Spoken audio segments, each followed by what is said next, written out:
ॐ ज्ञानातिमिरान्धस्य ज्ञानञ्जनशलाकया चक्षुरुन्मीलितं येन तस्मै श्रीगुरुवे नमः। नमः विष्णुपादाय कृष्णप्रेष्ठाय भूतले श्रीमते भक्तिवेदान्तस्वामिन्निति नामिने। नमस्ते सारस्वती देवे गौरवाणी प्रचारिणे निर्विशेषा शून्यवादी पाश्चात्यदेशतारिणे। नमो महावदन्याय कृष्णप्रेमप्रदायते कृष्णाय कृष्णचैतन्य नामने गौरतुसे नमः। जय श्री कृष्ण चैतन्य प्रभु नित्यानंद श्री अद्वैत गदाधर शिवासादि गौर भक्त वृंद। हरे कृष्णा कृष्णा कृष्णा हरे हरे, हरे राम राम राम हरे हरे। हरे कृष्णा। सब सभी भक्तों का हार्दिक स्वागत है। आज के भगवद गीता के चर्चा में हम लोग चर्चा कर रहे हैं श्रीमद् भगवद गीता और इसका चैप्टर 5। चैप्टर 5 के आखिरी 2 श्लोक बचे हुए हैं, उनके 27-28 नंबर श्लोक पर चर्चा कर रहे थे। इसका तात्पर्य पढ़ के इसमें हम लोग 10-15 मिनट चर्चा करेंगे। उसके बाद फिर आप लोगों को प्रश्न होंगे तो फिर आखिरी के 15-20 मिनट क्वेश्चन आंसर करेंगे। तो इस श्लोक में भगवान वर्णन कर रहे हैं, स्पर्शान कृत्वा बहिर्बाह्यां चक्षुश्चैवान्तरे भ्रुवो प्राणापानं समो कृत्वा नासाभ्यन्तरचारिणौ यतेन्द्रियमनोबुद्धिर्मुनिर्मोक्षपरायण विजितेच्छा भयक्रोधो यः सदा मुक्त एव सः। Setting out all external sense objects, keeping the eyes and vision concentrated between the two eyebrows, suspending the inward and outward breaths within the nostrils, and thus controlling the mind, senses, and intelligence. The transcendentalist, aiming at liberation, becomes free from desire, fear, and anger. One who is always in this state is certainly liberated. ऐसी स्थिति में यानी किसी process के द्वारा, किसी माध्यम से अगर कोई डिजायर, फियर एंड एंगर, काम, क्रोध, भय, इससे 3 से मुक्त हो जाता है। वीत राग भय क्रोध भगवान मन मया माम उपाश्रिता बहवो ज्ञान तपसा भूता मद भाव आगता। ऑलरेडी जो है बेस्ट मेथड भगवान बता दिए। One who can become free from Dzire, fear and anger, राग द्वेष भय, इससे अगर कोई मुक्त हो सकता है तो वो निश्चित रूप में ये सिचुएटेड इन लिबरेशन प्लेटफॉर्म, मुक्ति की स्थिति में वो रहता है ऐसा व्यक्ति। तो राग द्वेष भय, ये 3 चीज से मुक्त होने की आवश्यकता है। डिजायर, फियर एंड एंगर, राग द्वेष भय क्रोध, वीत राग भय क्रोध, वीत राग भय क्रोध मन मना माम उपाश्रिता। 4.10 में भगवान ऑलरेडी बोल चुके हैं, उसी चीज को दोबारा बोल रहे हैं एक अलग तरीके से। वीत राग भय क्रोध मन मया माम उपाश्रिता बहवो ज्ञान तपसा पूता मद भावम आगता। जो being fully absorbed in me, Krishna concept, taking refuge in me, मेरा ही एकमात्र पूर्ण आश्रय लेने वाले, पूरी तरह से अपनी चेतना को मुझ में निवेशित करने वाले, यानी साधन भक्ति को अच्छे से पालन करने वाले। ज्ञान तपसा यहाँ पे जो आया है, इसका व्याख्या विश्वनाथ चक्रवर्ती ठाकुर करते हैं। ज्ञान तपसा मतलब आदौ श्रद्धा तथा साधु संगो अतः भजन क्रिया तथो निवृत्ति तथो निष्ठा रुचिस्ततः आसक्तिस्ततो भावस् ततः प्रेमाभिषिञ्चति साधकानाम् अयं प्रेम्णः प्रादुर्भावे भवेत् क्रमः। भक्त साम्र सिंधु में वर्णन है, पहले भाग के चौथे वेव का ये 15-16 नंबर श्लोक, इस प्रकार से वर्णन किया गया है। इसी को बोलते हैं ज्ञान तपस्या। इस प्रकार की ज्ञान यानी साधन भक्ति को जो स्वीकार करके ज्ञान तपस्या में लग जाता है, तो इस प्रकार की ज्ञान तपस्या करता है तो भगवान का पूर्ण रूप से आश्रय प्राप्त कर लेता है। और ऐसा व्यक्ति राग, भय और क्रोध, अटैचमेंट, डिजायर, राग मतलब डिजायर और अटैचमेंट, भय, फियर, क्रोध, एंगर, इससे मुक्त हो जाता है। और इस प्रकार से शुद्ध होकर के मद भावम आगता, दिव्य धाम को प्राप्त कर लेता है, मुक्ति की स्थिति को प्राप्त कर लेता है। इसी चीज को भगवान यहाँ पे वर्णन कर रहे हैं कि डिजायर, फियर, एंगर के द्वारा अगर कोई मुक्त हो जाता है तो निश्चित रूप में मुक्ति की अवस्था को प्राप्त कर सकता है। तो पहले आ, कृष्ण का ही पूर्ण रूप से आश्रय लेकर के ये कोई कार्य करता है तो बड़ा आसान होता है। लेकिन हर कोई कृष्ण को तुरंत समर्पण नहीं कर सकता। इसलिए भगवान अब एक मैकेनिकल मेथड भी बता रहे हैं कि कैसे व्यक्ति डिजायर, फियर, एंगर से मुक्त हो जाए, ताकि फिर जो है ही अटेन्स लिबरेशन इन सुप्रीम। भगवान मुक्ति की अवस्था को प्राप्त करता है, फिर वहां से वो फिर भक्ति को प्राप्त कर सकता है।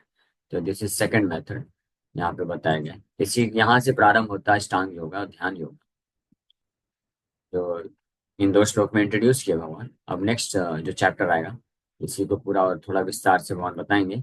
और फाइनली वो सब बताने के बाद फाइनली भगवान कृष्ण स्थापित करेंगे कि जो मेरा भक्त है, मेरे भक्ति योग को डायरेक्ट ले लेता है, he is the best of all yogis.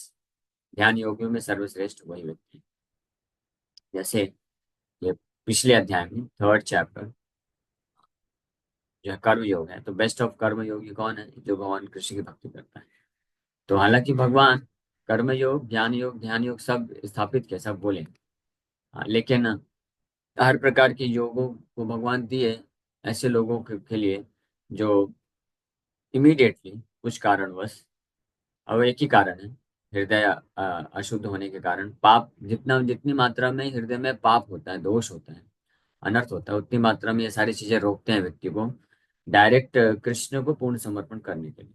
इसलिए ऐसे व्यक्तियों के लिए, ताकि वो कुछ हद तक पाप से मुक्त होकर के पुण्य को अर्जन, सुकृति प्राप्त कर लें, तो इसलिए ये मार्ग दिए गए।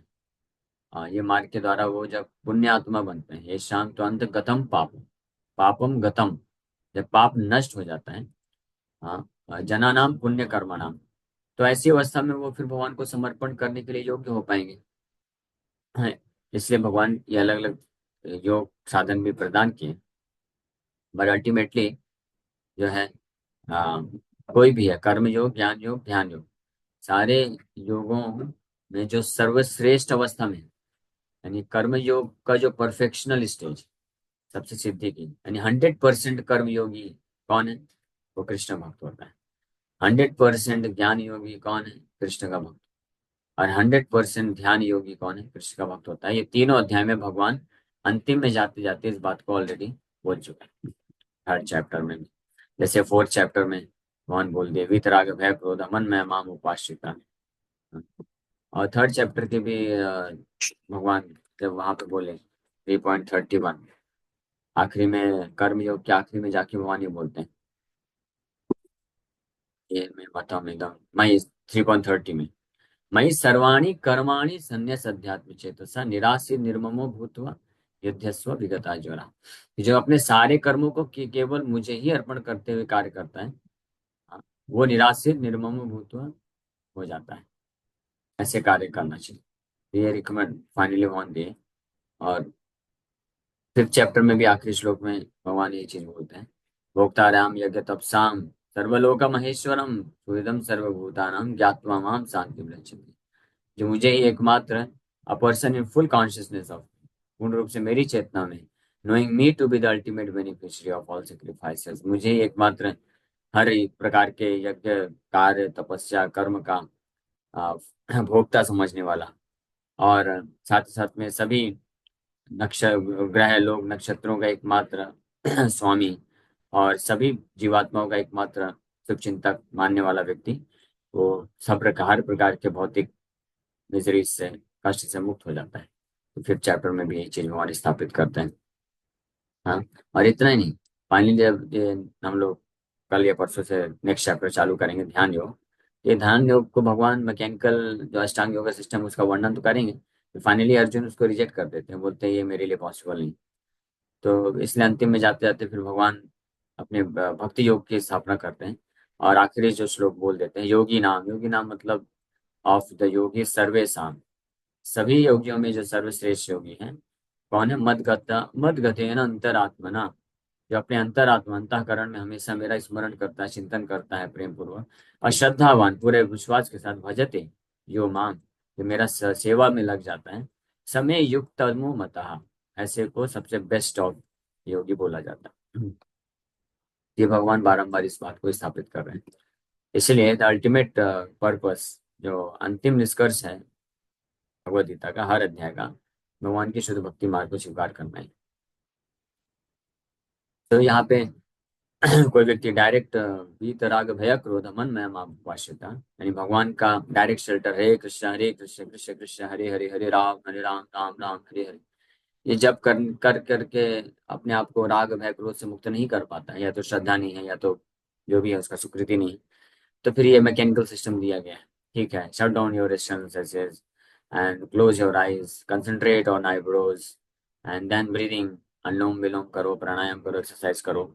ऐसे करते करते करते करते हृदय शुद्ध होता है। धीरे धीरे मन जब शुद्ध होता जाता है, कंट्रोल करता है, मन को नियंत्रण करना होता है, तो ऐसे कई हजारों वर्षों तक करने के पश्चात जब व्यक्ति डिजायर फियर एंड एंगर, राग भय और क्रोध से मुक्त हो जाता है, तब वो कृष्ण भक्ति को में स्थित हो सकता है। इसलिए ये भी सिस्टम भगवान बता रहे हैं। Being engaged in Krishna consciousness, one can immediately understand one's spiritual identity, and then one can understand the Supreme Lord by means of devotional service. When one is well situated in devotional service, one comes to the transcendental position, qualified to feel the presence of the Lord in the sphere of one's activity. This particular position is called liberation in Supreme. ये यहाँ पे हम लोग ये यहाँ तक चर्चा किए थे कि इसको बोला जाता है मुक्ति, मुक्ति की अवस्था। अगर कोई डायरेक्ट, पहला बेस्ट मेथड तो ये कि being engage in Krishna cons, Krishna भावना भावित होकर के, कृष्ण भावना भावित होकर के कोई कार्य करता है, यानी सेवा करता है, भक्ति में लग जाता है, तो वो जो है बहुत आसानी से जल्द ही ट्रांसेंडेंटल पोजिशन, दिव्य स्थिति को प्राप्त कर लेता है और योग्य बन जाता है भगवान का साक्षात्कार प्राप्त। He can feel the presence of the Lord, भगवान की उपस्थिति को महसूस कर सकता है, भगवान का साक्षात्कार मिल सकता है, उसको भगवान से बातचीत कर सकता है, देख सकता है, भगवान भगवान के साथ भगवान की लीलाओं में भाग ले सकता है। लेकिन अगर ये कोई नहीं कर पाता है, one if somebody cannot engage himself in Krishna consciousness, then भगवान ये अष्टांग योग सिस्टम में वर्णन कर रहे हैं। After explaining the above principles of liberation in the Supreme, the Lord gives instruction to Arjuna as to how one can come to that position by the practice of the mysticism or yoga known as Ashtanga Yoga, which is divisible into an eightfold procedure called Yam, Niyam, Asan, Pranayam, Pratyahar, Dharana, Dhyana, Samadhi. In the sixth chapter, the subject of yoga is explicitly detailed, and at the end of the fifth, it is only preliminarily explained. One has to derive out the sense objects such as sound, touch, form, taste, and smell by the pratyahar process in yoga, and then keep the vision of the eyes between the two eyebrows and concentrate on the tip of the nose with half closed lids. There is no benefit in closing the eyes altogether because then there is every chance of falling asleep. Nor is there benefit in opening the eyes completely because then there is the hazard of being attracted by sense objects. The breathing movement is restrained within the nostril by neutralizing the up moving and down moving air within the body. By practice of such yoga, one is able to gain control over the senses, refrain from outward sense objects, and thus prepare oneself for liberation in the Supreme. इस सार बहुत ही short form में briefly Srila Prabhupada ji अष्टांग yoga system को explain कर रहे हैं, जो अगले अध्याय में डिटेल में कृष्ण रिकमेंड करने वाले हैं। तो जो perfect way of liberation in supreme, perfect जो तरीका है, सर्वश्रेष्ठ, जो सर्वश्रेष्ठ, सरलतम और complete method of getting liberated, इस भौतिक संसार से मुक्त होने का जो तरीका है, वो भगवान का शुद्ध भक्ति योग है, जो भगवान ऑलरेडी एक्सप्लेन कर चुके हैं। लेकिन अब ये अष्टांग योगा सिस्टम भी भगवान दे रहे हैं, बता रहे हैं, रिकमेंड नहीं कर रहे हैं। ठीक है, ये गलत फहमी नहीं रहना चाहिए। कृष्णा नेवर रिकमेंडेड अष्टांग योगा सिस्टम, ये अगले अध्याय में अपने आप पता चल जाएगा।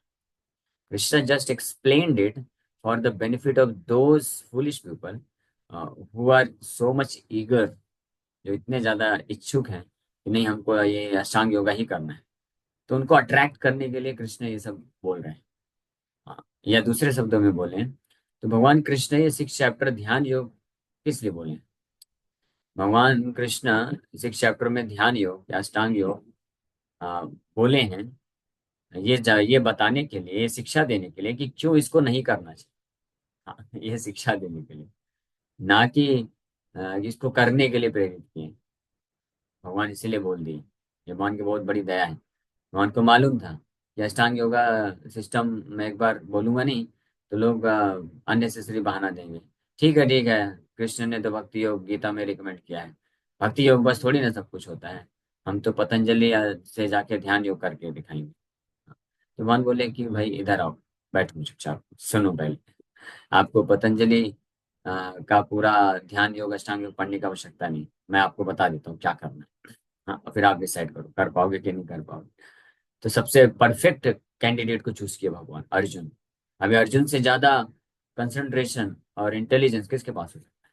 तो अर्जुन को ही भगवान ने पकड़ लिया। बोला अर्जुन बताओ, मैं आपको अष्टांग योगा करने का विधि बताता हूँ, बताना कर पाओगे कि नहीं कर पाओगे। तो बताना चालू कर दिए। हाँ, जैसे कंप्लीट किया, पूरा कंप्लीट भी नहीं हुआ, अर्जुन हाथ खड़ा कर दिया, हाथ ऊपर कर दिया प्रश्न पूछने के लिए कि सर हमसे नहीं हो पाएगा, कोई मैं सरल मेथड बताइए, ये हमसे नहीं हो पाएगा। चंचलम ही मना कृष्ण प्रमाति बलवत दृढ़म।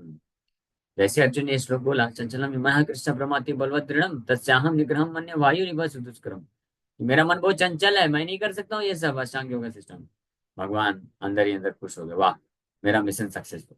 यही तो मैं चाहता था, इसीलिए तो मैंने ध्यान योग रिकमेंड कर रहा था, ताकि अर्जुन तुम इसको मना कर दोगे तो मैं बोल दूंगा कि ये सब के चक्कर में मत पड़ो। ये जो मेथड है अष्टांग योग या ध्यान योग, ये बिल्कुल परफेक्ट मेथड है।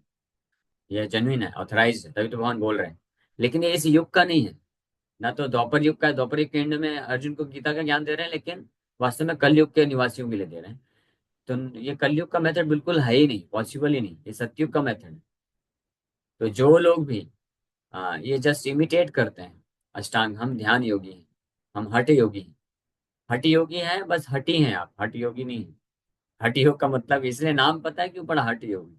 हठ योग मतलब कि उसको हट करना पड़ता है बहुत ज्यादा, अपनी इंद्रियों को पूरा दबाना पड़ेगा। आप कुछ भी मन में आएगा कुछ भी खा नहीं लेंगे, ऐसे नहीं कर सकते हैं। इसलिए जो योगा सोसाइटीज होते हैं जो एक्सरसाइज ये सब सिखाते हैं, हाँ, तो उनके एक्सरसाइज योगा सोसाइटी के बाहर जाओ, बहुत सारे चाट और जो पानी पूरी के ठेले लगे रहते हैं।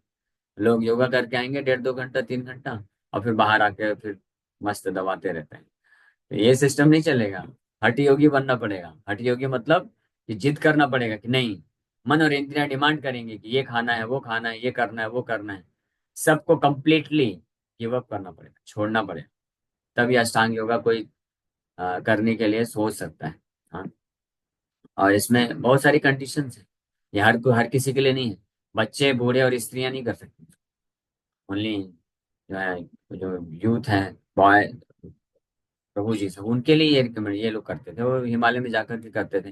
पूरी तरह से ईटिंग, खाना पूरी तरह से त्यागना होता है।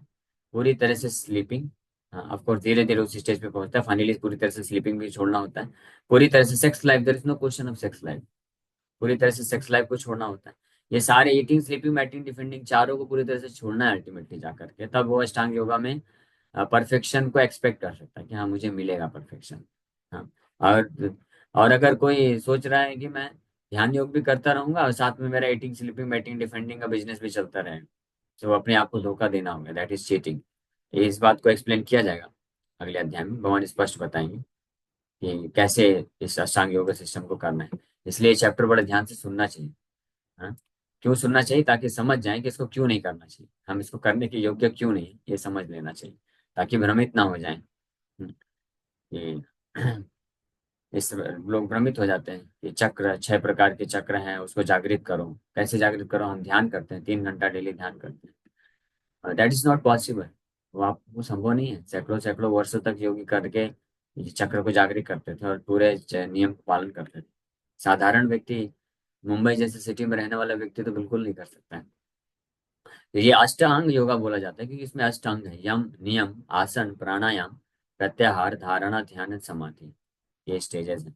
यम नियम का मतलब ही होता है कि अपने आप को नियम लगा देना, यम कंट्रोल ओवर द सेंसेस, पूरी तरह से मन और इंद्रियों को नियंत्रित करना होता है। हाँ। और इस प्रकार से ध्यान लगाना होता है कि ना तो पूरी तरह से आंखें खोल सकता है, क्योंकि आंख खोलेगा तो फिर कुछ देख लेगा, खाने का वस्तु रखा है तो जाके लपक के खा लेगा, तो वो फिर टूट गया उसका ध्यान योगा। और आंखें पूरी तरह से बंद कर लेगा तो फिर हो गया, तो हो जाएगा। ऐसे हैं कुछ लोग। प्रभुपाद जी एक बार इसका लेक्चर देते हुए बोल रहे थे, हंस हंस के बोलते हैं कि आई हैव सीन वन ध्यान योगी while concentrating, he completely he closed his eyes and और उसके बाद फिर वो सो गया। he started snoring। तो ये क्या ध्यान योगा है? दिस इज नॉट ध्यान योगा। और इल्यूजन इतना भयानक है, ये लोग ध्यान योग करते हैं और 1.5 2 घंटा 3 घंटा ऐसे बैठेंगे और आंख बंद करके पूरी तरह से, तो क्या होता है धीरे धीरे नींद आ जाती है। तो नींद आने के बाद जब आप कुछ आधा घंटा 45 मिनट में आंख खोलेंगे तो थोड़ा अच्छा फील होगा ना, फ्रेशनेस फील होगा। तो इल्यूजन इतना भारी है, उनको लगता है कि देखो हमने ध्यान योग किया पूरी तरीके से, हम पूरी तरह से भूल गए हम कहाँ पे बैठे हैं क्या कर रहे हैं। हाँ तो आप भूल ही जाएंगे ना, जब सो जाएंगे तो आप दूसरे दुनिया में चले जाते तो भूल ही जाएंगे। तो जब सोने के बाद फिर आंख खोले तो थोड़ा फ्रेशनेस महसूस होगा। तो उसको सोचते हैं कि देखो हमने ध्यान किया, हमको शांति मिल गई। वो शांति उनती कुछ नहीं मिली। आप जाके सो जाइए बेड में और 2 3 घंटे के बाद उठ जाइए तो अच्छा फ्रेश फ्रेश फील होगा। जाके उठ जाइए, नहा धो करके वापस से आ जाइए तो फ्रेश महसूस होगा। तो क्या वो योगा हो गया? हाँ, वो योगा नहीं हो गया। हाँ यह योगा हो गया, निद्रा देवी का योगा बोल सकते हैं, निद्रा देवी के साथ योग हो गया, कृष्ण के साथ योग नहीं होगा। इसलिए कभी भ्रमित नहीं होना चाहिए। तो इस प्रकार से sound touch form taste and smell, smell ये पांचों इंद्रियों के जो ऑब्जेक्ट्स हैं उसको पूरी तरह से गिव अप करना होता है, छोड़ना होता है, तब व्यक्ति एक्सपेक्ट कर सकता है। फिर ये यम नियम जब हो जाता है तो आसन करना सीखता है, अलग अलग प्रकार के आसन। और फिर प्राणायाम, प्राणायाम का मतलब होता है कि अपने इनवर्ड अपवर्ड इनवर्ड ब्रीदिंग को ऐसे बैलेंस करता है कि फाइनली पूरी तरीके से मन जो है फोकस्ड हो जाए। पूरी तरह से मन और इंद्रियां कंट्रोल हो जाए। प्रत्याहार में आहार देना बंद कर देता है। आहार मतलब खाना, आंख कान नाक जीवा त्वचा को जितने भी ऑब्जेक्ट्स का जरूरत है वो बंद कर देता है पूरी तरह से। फिर फाइनली तब धारणा ध्यान समाधि के स्तर पे जा सकता है। तो this process helps one become free from all kinds of fear and anger. तो इस प्रकार को जो परफेक्ट तरीके से अष्टांग योग अगर कोई करेगा तो वो फियर एंड एंगर, क्रोध और भय से मुक्त हो जाता है। डिजायर को तो पहले ही त्याग देता है, प्रत्याहार प्राणायाम के स्टेज में ही वो खत्म हो जाता है डिजायर, और फियर एंड एंगर भी फाइनली धीरे धीरे नष्ट हो जाता है। And thus feel the presence of the super soul in the transcendental situation. जब ध्यान ध्यान की अवस्था से, ध्यान धारणा समाधि, तो ध्यान की अवस्था से फिर धीरे धीरे वह परमात्मा की उपस्थिति को फील करना चालू कर देता है। समाधि की अवस्था में पूर्ण रूप से परमात्मा का दर्शन कर पाता है। So in other words Krishna consciousness is the easiest process. यहाँ पे प्रोपा जी क्लियर लिखती है कि दूसरे शब्दों में बोल रहे हैं तो कृष्ण भावनामृत सरलतम उपाय है ऑफ एग्जीक्यूटिंग योगिक प्रिंसिपल्स।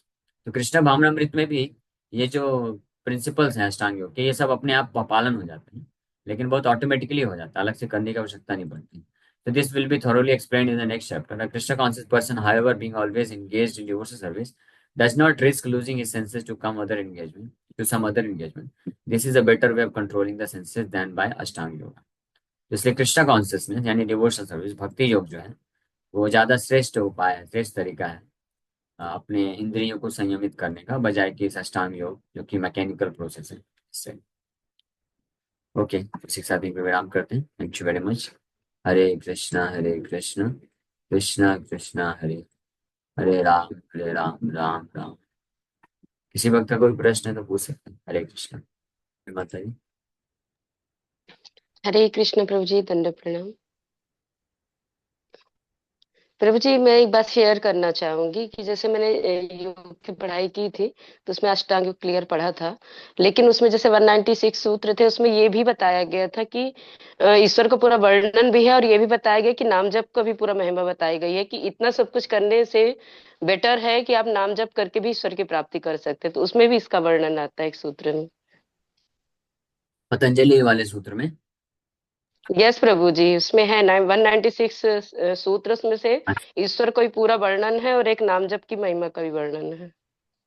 देखिए, तो अष्टांग योगा वाले ध्यान योग में भी उसमें पतंजलि जी भी वर्णन करते हैं। बट फिर भी क्योंकि लोग डायरेक्टली हर हर जगह वर्णन होने के बाद भी नहीं स्वीकार कर पाते, इसलिए ये मेथड भी दिया गया। But those who are fortunate, जो भाग्यशाली हैं, वो डायरेक्ट कृष्ण नाम का आश्रय लेकर के इजिली मनोरंजन को संयमित कर सकते हैं। ओके, और कोई प्रश्न है किसी का? यस अंकिता माता जी। हरे कृष्ण प्रभु जी। तो जैसे अगर दैनिक दिनचर्या में हेल्थ के लिए मेडिटेशन करते हैं जपा के अलावा, तो वो सही है या गलत है? जो आपने सोने वाला एग्जाम्पल दिया इसलिए पूछ रहे हैं। हरे कृष्ण। मेडिटेशन, मेडिटेशन तो बेस्ट वे मेडिटेशन इज मंत्र मेडिटेशन। हरे कृष्ण महामंत्र ही मेडिटेशन। आपको शरीर का स्वास्थ्य ठीक रखना है तो उसके लिए आप एक्सरसाइज वगैरह कर लीजिए, दैट्स ऑल राइट। लेकिन वो हमारा आध्यात्मिक प्रोसेस के रूप में हम उसको नहीं स्वीकार करना चाहिए। यहाँ इस प्रोसेस से हम जो है अपने आप को मुक्त कर लेंगे या भगवत साक्षात्कार प्राप्त कर लेंगे। शरीर को थोड़ा स्वस्थ रख सके इसलिए प्राणायाम किया जा सकता है, एक्सरसाइज किया जा सकता है, सूर्य नमस्कार करिए। लेकिन उद्देश्य क्या है कि हाँ मेरा शरीर स्वस्थ रहेगा तो मैं फिर अच्छे से और भजन ज्यादा कर सकूँ, सेवा ज्यादा कर सकूँ।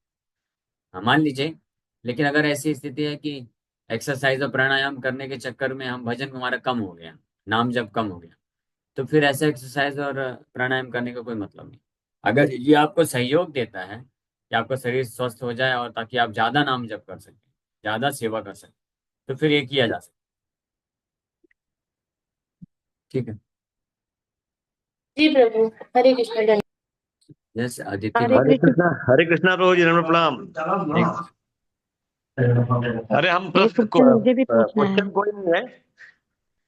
हम लोग हाँ पूरी धाम पूरी यात्रा में आज हमने वहाँ प्रभु जी के चैतन्य प्रभु का दंड भंग लीला स्थल का हम लोगों ने आज दर्शन किया। अच्छा, हरि बोल। और और वहाँ पर एक प्रभु जी थे, उन्होंने इसके बारे में अच्छी डिटेल में हम लोगों को थोड़ा सा ब्रीफ भी बताया भी सब कुछ उनके बारे में, कैसे कैसे चैतन्य प्रभु जी यहाँ आए और वहां पर संकीर्तन किए।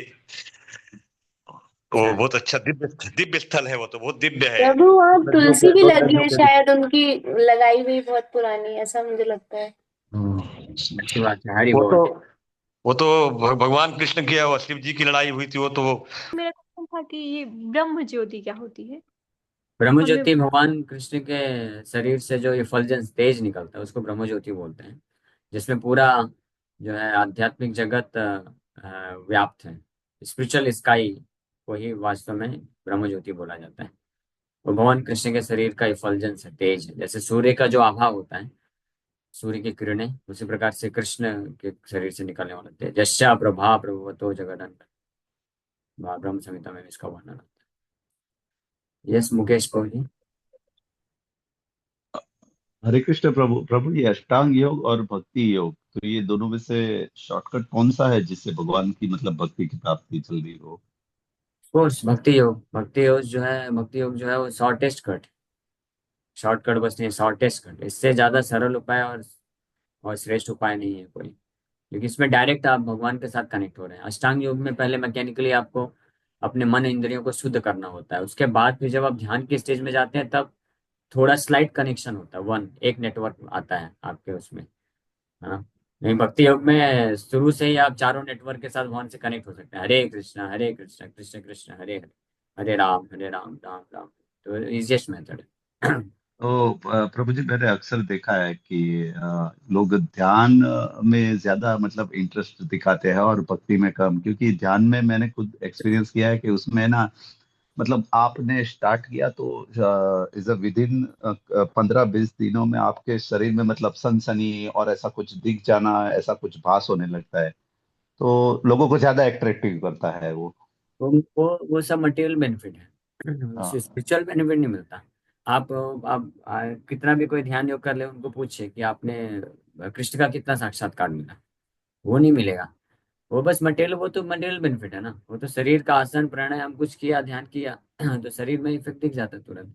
पर उस ये ध्यान ध्यान और योगा वाले कभी मतलब जो ईश्वर है, जो है, परम परमात्मा है, उनकी बात ही नहीं करते।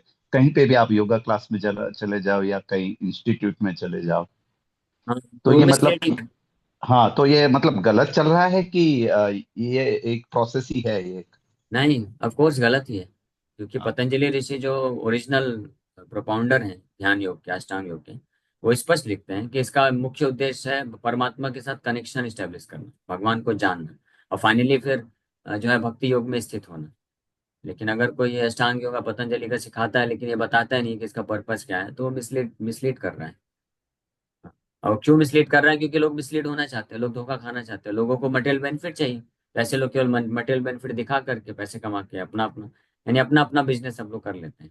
किसी को यस इंटरेस्ट यस। नहीं है उद्देश्य को प्राप्त करना। हाँ प्रभु जी, इसलिए ही योगा योगा क्लास काफी खुले हैं। और कैसे कैसे योगा अभी जैसे न्यू अभी आया है हॉट योगा, इसमें लोग छोटे छोटे कपड़े पहन के, मतलब एक पूरा रूम बंद है और पूरे पसीने से वो करके, तो मतलब अलग अलग है और लोगों को वही इंटरेस्ट है क्योंकि इसमें भौतिकता ज्यादा है, मतलब हाँ, मटेरियल बेनिफिट के लिए करते हैं इसलिए उसमें तो थैंक यू। कोई मतलब नहीं। ठीक है, समय हो गया है, नेक्स्ट क्लास में बाकी क्वेश्चन ले लेते हैं। हरे कृष्ण।